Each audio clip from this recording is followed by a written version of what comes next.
మాకు వారానికోసారి బువ్వ పెట్టేటోళ్ళు. కానీ నేను ఆ బువ్వ నోట్లో వేసుకున్నాక మింగకుండా ఉమ్మేసేటోడ్ని. మొత్తం బువ్వను బయటకు ఉమ్మేసి ఎండన పెట్టి నీళ్ల తొట్టి కింద దాచేటోడ్ని. నేనేం చేస్తున్నానో తోటి బందీలకి అసలు ఎరుకు కాలే. వాళ్ళకైతే ఆ కూడు దొరకడమే పెద్ద గండం తీరినట్టు. కానీ నా ప్రాణం మాత్రం నా పంతం మీదే ఉండే. దీనెవ్వ ఆ కూడే నన్ను బందీకానా నుండి బయటపడేసేది. అప్పుడే నేను మొదటిసారి పట్టుపట్టప్పటి సంగతి యాలకొచ్చింది. అప్పుడు మాతో ఎంత దారుణంగా చేసినారో నాకు బాగా గుర్తుండాది. నా లెక్కన కొన్ని రోజులు పస్తుండడం పెద్ద సంగతేం కాదనుకుంటే, ఓ రోజు బందీ కావలిగాండ్లు మంతనాలు సాగించేది దొంగసాటుగా విన్నాడు. వాళ్ళ దగ్గర కూడా నమిలేదానికి బువ్వ శాంతం అయిపోయిందని వాడికి ఎరికైంది. ఏళ్ల సందున జరిగిన కయ్యాల వల్ల ఆ పొంతన ఎక్కడ సరుకు దొరకడం లేదని ఎరికైంది. దాంతో ఆ కావలిగాండ్లు ఓ దారుణమైన కుట్ర వేసినారు. మమ్మల్ని అడవిలోకి ఈడ్చుకుపోయి నరికేసి వాళ్ళు మాత్రం వాళ్ళ ఇళ్లకి పోవాలనుకున్నారంట. ఆ మాట విన్న ఎమ్మట్నే నాకు సంగతి ఎరుకైంది. ఇక ఆగే సందు లేదు. ఇక్కడి నుంచి ఎమ్మట్నే చెక్కేయాలి.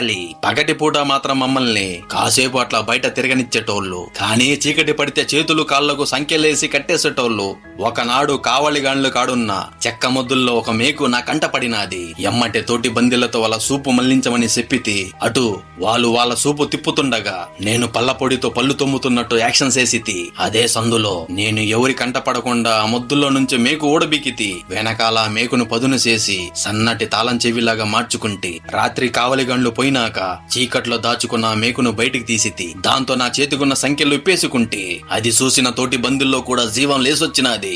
మరుసటి రోజు మళ్ళీ అదును కోసం చూస్తా ఉంటేమి